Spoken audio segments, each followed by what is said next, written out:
Disaster strikes for Lewis Hamilton and Mercedes as Oscar Piastri storms to sprint pole at the Belgian Grand Prix with only a lap record. From Racing News 365, my name is Nick Golding, and I'm delighted to be joined, as always, by lead editor Ian Parks with once again a stunning backdrop. But Ian, we've got to start not with Oscar, despite what was a remarkable lap from him at the end of SQ3. We've got to start with Lewis Hamilton out in SQ1, Kimi Antonelli out in SQ1, George Russell, not much better. He was out in SQ2. I mean, let's start with Lewis and then you can go on to the Mercedes, but all around, that's three disasters. Hamilton horror show, I think we can go with Wow. here, Nick. That was, but not really of Lewis's own making, it appeared, because as we saw in SQ1, Kimi Antonelli, you touched on him, he just had a major off going into the gravel at Stavolo, spun off the track, went through the gravel, kicked up a lot of dust, almost compromised his teammate George Russell's lap following in behind. Lewis Hamilton not too far behind that. As we saw from the onboards, there was just a wisp of dust still trailing into the air.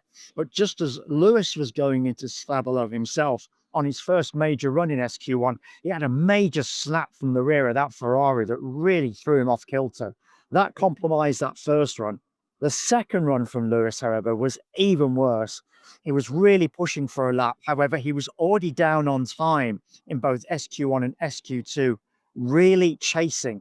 But then as he, on the approach to the bus stop chicane, towards the end of the lap, a really weird thing happened with that Ferrari, rear locking, under braking, going into, as I say, that chicane, something that he said he had never experienced before in his F1 career. Now, yes, I know we've had a few comments from like that from Lewis over time, but this one was supremely unusual. Had it got anything to do with the new rear suspension on that car that we know Ferrari has made a considerable play over coming into this weekend? Hard to say. Lewis, however, really not a happy bunny, as you can appreciate. Not one for answering the questions as to what he felt is wrong. He did mention, however, as I say, that was the first time he'd experienced such a feeling with a car across his entire Grand Prix career. So let's take him at his word on this one if that was the case. But nevertheless, yes, he's an awful lot to do. Kimi Antonelli starting 20th. He couldn't make any recovery on his second lap. Mercedes suggested they were going to look at the floor as if there's anything wrong with that. And Lewis Hamilton down in 18th. George Russell, as you also mentioned at the top of the show, 13th in his Mercedes. So real disaster for Mercedes, a horror for Hamilton. And we've got quite, apart from the top four, just below those guys, quite a mixed up top 10, given the drivers that did make it through to SQ3 in the end. Yeah, it was a really random top 10 in the end, which I'll read through in a couple of minutes. I mean, you mentioned there a horror for Hamilton. It was a Belgian dream for Oscar Piastri. I mean, he set a new lap record at Spa-Francorchamps, was almost 5/10 quicker than Max Verstappen in second, over 6/10 quicker than Lando Norris in third. We spoke on Thursday that Lando came into this weekend with all the momentum after winning back-to-back races. Oscar has destroyed the momentum.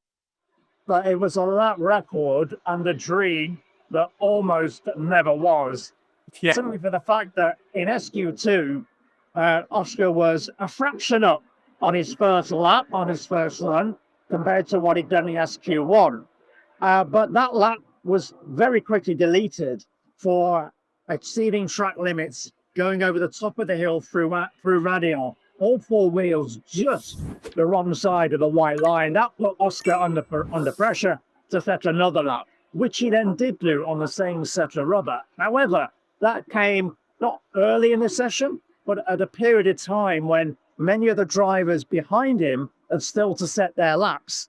And what happened was remarkable track evolution over those closing few minutes to such an extent that Lando Norris, who was in danger of getting knocked out himself, managed to set what proved to be the fastest time in SQ2. And then we saw a gaggle of other drivers just doing the one lap themselves, like Gabriel Bortoleto, Pierre Gasly, Esteban Ocon, Oliver Behrman, all going quicker than Oscar, sending tumbling down that timesheet. He finished 10th and 0.041 seconds of Racing Bull's Liam Lawson, just scraping through into SQ3, but then an absolute masterclass in SQ3. It turned into a one-lap shootout for all 10 drivers. No driver at all on the soft tyres, opting to go for a possibility of 2 runs, came down to 1 run, and Oscar Piastri absolutely nailed it with that lap record, almost half a second quicker than second quickest Max Verstappen, and a massive 0.6 of a second clearer than his teammate Lando Norris. An awful lot to do for both Max and Lando to make up going into Grand Prix qualifying on Saturday after the sprint race, of course, on Saturday morning.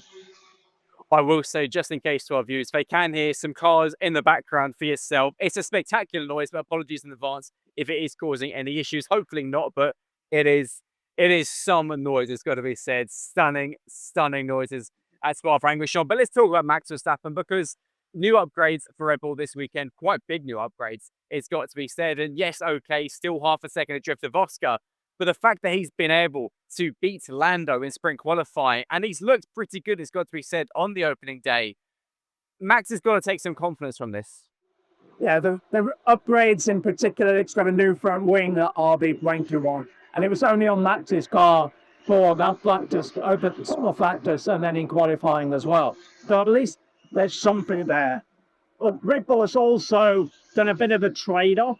They've sacrificed a bit of downforce for greater straight line speed. And we saw that Max was particularly strong in Sector 1 and Sector 3. However, off the pace in the more twisty second sector around the Spa-Francorchamps circuit. Now, what that means going into the sprint race on Saturday, is that I would not be surprised that with Oscar on pole, Max second, that Max actually takes the lead coming out of the Leclerc chicane at the end of the Kemmel Straight. However, naturally, he's then going to face quite a threat from Oscar for the remainder of that race. It is really, for me, Oscar's race to lose, given the pace he's got in that McLaren around what he has already described as his favourite circuit. But nevertheless, Max is there. He's in the hunt.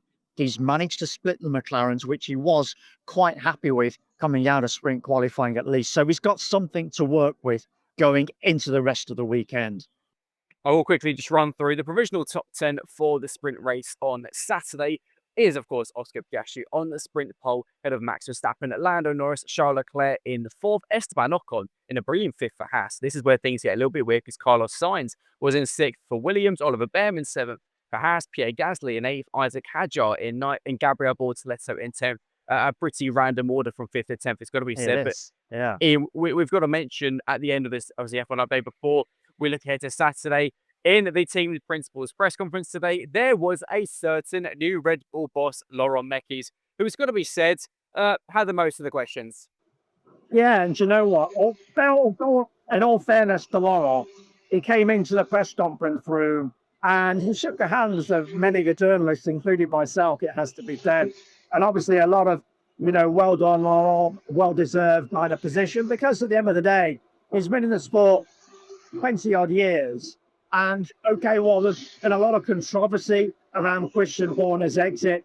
Nevertheless, that position as team principal has been well deserved for Laurent. It was definitely for team principal at Ferrari. He went on to become the team principal at Racing Bulls, of course. So at least he's got, as I say, this feeling of the Red Bull family. So it was probably a natural progression for him to step on into that role. And I asked him the question in the press conference as to how did it all play out after the British Grand Prix? What was the kind of timeline, the way it took place? And in fairness, he said that we did not know, unlike many of the rest of us, until the day it actually took place, which was the Wednesday after the British Grand Prix itself. He got a phone call from Oliver Mintzlaff, who's the head of the Red Bull parent company, and Helmut Marko, letting him know that this was their decision, it's the way they wanted to go. And in fairness to Laurent, he said, I'm going to have to think about this. Put the phone down on them. It took a few hours for him to weigh things up, for him to decide whether this was actually the right move. And as he eventually pointed out, he thought, it's Red Bull at the end of the day. I can't really turn this down. This is a fantastic opportunity, regardless of what might happen to Christian Horner. This is a great, as I say, opportunity for me to step up into what is one of the biggest jobs going in this paddock. When you think about it, alongside McLaren, Mercedes, and Ferrari, Red Bull, one of those top positions. So, yes, after that period of thinking, Laurel Mekies eventually decided, this is to me, I'm going to take it on. And as we all know, it's a massive job. It comes with a lot of pressure because, as Laurel also pointed out, the only accepted result for Red Bull are winning Grand Prix and being championship contenders. Ian, just finally, we've still got about a minute to play with. So looking ahead to Saturday, of course, we've got not only the sprint race, but also qualifying. What are you looking forward to looking ahead to tomorrow? I'm wondering now just what Ferrari and Lewis Hamilton have got in their locker, because let's face it, it cannot get any worse for the Scuderia and for the 7-time F1 champion. Surely got to produce something from that car going into qualifying. Similarly, Kimi Antonelli is going through this horrid time at the moment, as we know. He admitted himself on a driver's press conference on Thursday that the European season so far has not been kind to him. It's continuing here in Belgium. So again, he has a lot to do now. He will be really wanting to set the record straight, show what he can do in that Mercedes, get that car at least into the top 10 in qualifying. 100%. Ian, amazing stuff as always. And of course, to those who are watching this F1 update, please do smash the like button, subscribe to the channel, and let us know in the comments below your thoughts on sprint qualifying. Actually, I was going to say sprint shootout, it's its actual name, but sprint qualifying, and also your thoughts looking ahead to the sprint race and qualifying. You can join Ian and I for Saturday's F1 update after the sprint race and qualifying. See you later. Thanks for watching and listening as always, folks, and take care.